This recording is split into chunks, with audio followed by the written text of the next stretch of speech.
Health news మీకోసం.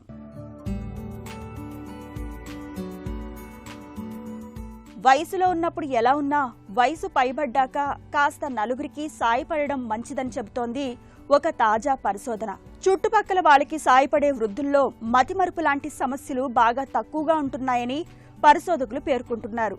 అమెరికాలోని university of Texas కు చెందిన శాస్త్రవేత్తలు 2 దశాబ్దాల పాటు 30,000 మంది వృద్ధుల రోజువారీ అలవాట్లని, వాళ్ల ఆరోగ్యాన్ని నిశితంగా పరిశీలించారు. అయితే సేవ పేరుతో పెద్ద పెద్ద బాధ్యతలే తలకెత్తుకోనక్కర్లేదు.